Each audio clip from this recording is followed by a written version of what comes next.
semua, apa kabar? Semoga kalian semua sehat-sehat ya. Jangan sakit-sakit. Nah teman-teman, aku tuh lagi seneng banget kali ini. Karena pada podcast kali ini, aku berombongan mahasiswi kebidanan dari Poltekkes Menkes Jakarta 3. Jarang-jarang kan mahasiswi kebidanan bikin podcast kayak gini. Nah, apalagi yang dibahas mengenai Pilkada tahun 2020. Waduh, pembahasannya agak berat ya. Cuma ini menarik teman-teman, karena kita akan melaksanakan Pilkada tahun 2020 di tengah normal seperti ini. Nah, bakalan gimana ya? Kalian penasaran nggak? Oke, sebelum lanjut, lebih enak kayaknya kita perkenalan dulu kali ya. Oke, nama aku sendiri Aida Zahra, biasa dipanggil Aida. Halo, nama aku Devi Indriani Dewi, biasa dipanggil Devi. Halo semuanya, nama aku Sakopa Rezarani Baharudin, biasa dipanggil Farah. Halo teman-teman, nama aku Rolanda, biasa dipanggil Ola. Halo semuanya, perkenalkan nama aku Livia Maulida Salsabila, bisa dipanggil Livi ya. Halo semuanya, aku Rani Nurjunan Afra, bisa dipanggil Rani. Dan aku Emilia Putri Wadania Sinulinga, kalian bisa panggil aku Emel. Wah, sebelum kita lanjut nih ya, untuk pembahasan yang menarik ini nih, aku ingin memberitahukan dulu nih informasi kepada kalian mengenai apa aja sih unsur-unsur pembentukan identitas nasional Indonesia. Nah, jadi pembentukannya itu, unsur-unsurnya itu ada 5. Ada suku bangsa, ada agama, ada bahasa, budaya, dan ideologi Pancasila. Nah, di antara salah satu unsur itu akan kita bahas lebih lanjut ya. Nah, ini akan kita bahas nih, dimulai dengan suku bangsa.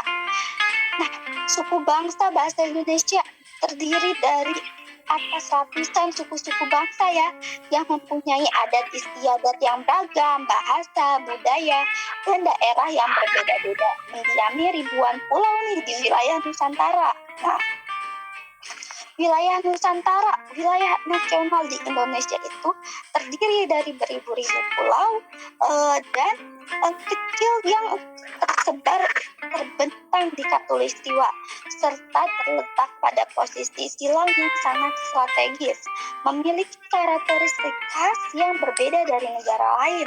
Kekhasannya tersebut antara lain terletak pada luas wilayahnya nih, kurang lebih 5 juta kilometer persegi, di mana 65%-nya itu wilayahnya terdiri dari laut atau perairan, sedangkan sisanya berupa daratan, yang terdiri dari 17.508 buah pulau besar dan kecil. Wah, banyak banget ya Indonesia. Nah, kondisi dan konsep elastik geografi Indonesia ini mengandung banyaknya beraneka ragam kekayaan, baik alam yang ada di permukaan bumi ataupun berada di bawahnya. Oke, selanjutnya agama di Indonesia terdapat sejumlah berbagai macam agama aliran kepercayaan ya yang dianut oleh masyarakat. Nah, selanjutnya itu ada bahasa. Bahasa di Indonesia itu terdapat beragam ya bahasa daerahnya yang mewakili banyaknya suku bangsa. Maka diperlukannya lah penyatuan bahasa sebagai alat untuk memudahkan komunikasi antar suku. Nah, dari sini udah kerasa nggak nih unsur pembentukan identitas nasional? Pengenal Indonesia dari bahasanya. Selanjutnya ada budaya. Kebudayaan Indonesia adalah penjelmaan kebersamaan sebagai bangsa yang menghuni Nusantara, yang merupakan manifestasi kita kebangsaan Indonesia. Kita sebagai pengemban kebudayaan dan kebangsaan Indonesia tidak bisa nih mengingkari kenyataan hidup yang pluralis dan sistem kepercayaan, bahasa, kesenian, kesejahteraan, dan pengetahuan. Nah, selanjutnya nih, ada ideologi Pancasila. Pancasila sebagai ideologi negara Indonesia dimuat dalam pembukaan Undang-Undang 1945 sebagai sistem ID secara inovatif, memberikan persepsi, landasan, serta pedoman tingkah laku kita nih bagi suatu masyarakat atau bangsa dalam kehidupan untuk mencapai tujuan yang disifat-sifatkan bangsa dan negaranya. Ideologi Pancasila ini dijadikan pandangan hidup dari bangsa Indonesia, dasar filsafat NKRI, dan norma-norma dasar dalam menjalankan berbagai segala aktivitas kehidupan, baik sebagai pribadi maupun anggota masyarakat dalam tatanan berbangsa dan bernegara. Wah, berarti tatanan berbangsa dan bernegara itu termasuk ya.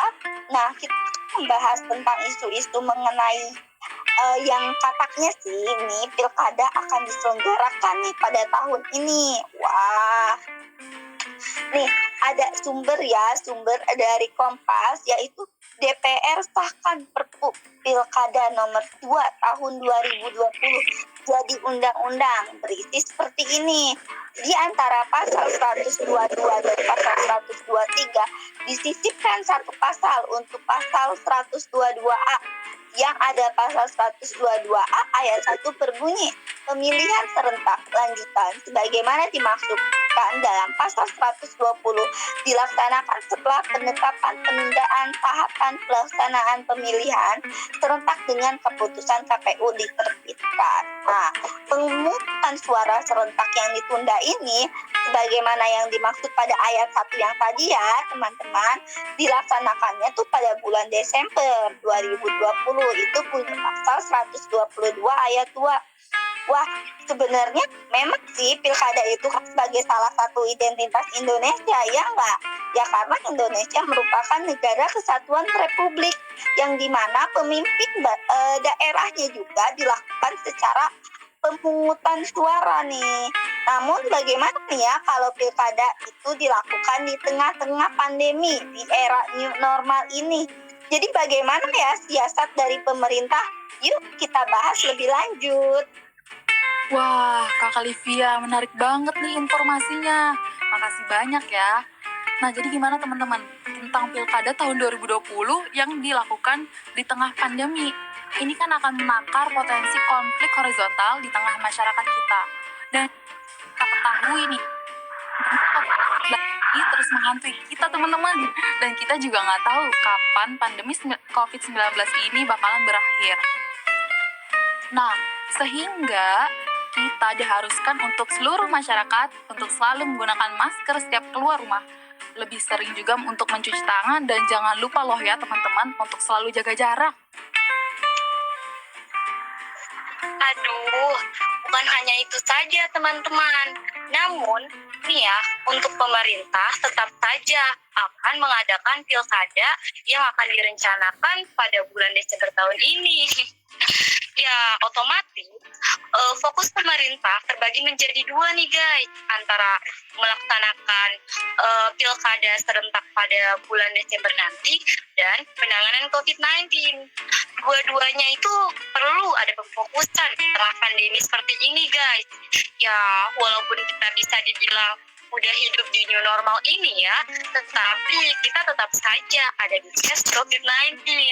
Nah, untuk case COVID-19 di Indonesia ini terus saja meningkat, dan konsekuensinya sih fokus pemerintah akan terbagi. Nah, digadang-gadangkan pilkada tahun 2020 ini akan diselenggarakan pada tanggal 9 Desember 2020 dan hal ini juga sudah disepakati pada hari Rabu 27 Mei 2020 lalu yang dihadiri oleh Menteri Dalam Negeri bersama dengan anggota Komisi 2 DPR RI dan penyelenggara pilkada tersebut.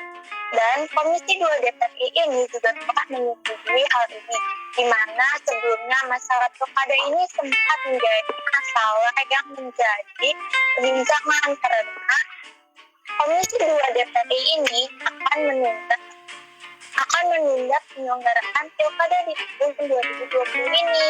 Tapi KPU pun telah mengusulkan bahwa tahapan pilkada ini akan dilanjutkan di pertengahan bulan Juni lalu dengan mengikuti protokol kesehatan di setiap tahapannya. Oh iya, untuk menunjukkan bahwa proses pilkada ini akan dimulai di tengah pandemi, maka seperti yang tadi aku kasih tahu nih, bahwa pilkada ini tetap harus menggunakan protokol kesehatan. seperti memakai masker, menjaga jarak, dan selalu menjaga kebersihan antar warga yang akan melakukan pilkada. Dan pilkada tahun 2020 ini pasti akan di tengah-tengah pandemi, di mana pasti ini akan menjadi pilkada yang sangat berbeda dari tahun sebelumnya, di mana pilkada ini akan dilakukan di tengah-tengah pandemi COVID-19 di Indonesia yang khususnya bisa dibilang tinggi ya sekarang di Indonesia. Dan kemungkinan pemungutan suara ini akan dilakukan di tengah-tengah pandemi. Terus gimana sih teman-teman proses tahapan dan pelaksanaan pilkada yang dapat memunculkan case baru lagi? Mungkin aja sih bisa dikontrol oleh penyelenggara dengan protokol kesehatan yang tepat. Tapi bagaimana nih pengontrolan di sisi peserta atau masyarakat umumnya? Apalagi kan pendukungnya juga sangat banyak. Pasti sulit ya untuk mengontrol. Seperti yang kita tahu, potensi akan selalu ada ya terhadap penambahan case COVID-19 ini. Wah, benar banget ya Kak Ola. Sebagaimana yang kita tahu ya, potensi itu akan selalu ada terhadap penambahan case. Nah, penyelenggaraan kontestasi dan partisipasi nih ya, maka dapat juga nih menimbulkan kerawanan konflik horizontal, serta perlu ya ditakar-takar terlebih dahulu sih, dan perlu juga mendapatkan perhatian khusus dengan metode yang pastinya banyak ya berubahnya, ya karena kan menyesuaikan juga dengan pandemi seperti ini. Ya walaupun memang sudah kita hidup di new normal, tapi tetap potensi itu pasti akan ada. Ya, dan walaupun juga kampanye tidak dilakukan secara bertatap muka atau menimbulkan keramaian, nah tapi bisa juga dilakukan dengan media lain seperti media massa seperti itu. Nah, namun tetap saja ya, hal itu mungkin saja nih ya, kan apalagi ya ada ya banyak orang yang fanatisme terhadap calon paslonnya dan saling beradu argumen, namun adu argumennya ini bisa menimbulkan serang gitu antara pendukung paslon A dan pendukung paslon B. Nah, dari sini nih dapat juga berpotensi masyarakat untuk nekat turun ke jalan atau melakukan konvoy dan lain hal sebagainya yang dapat saja menimbulkan tes baru pada COVID-19 ini.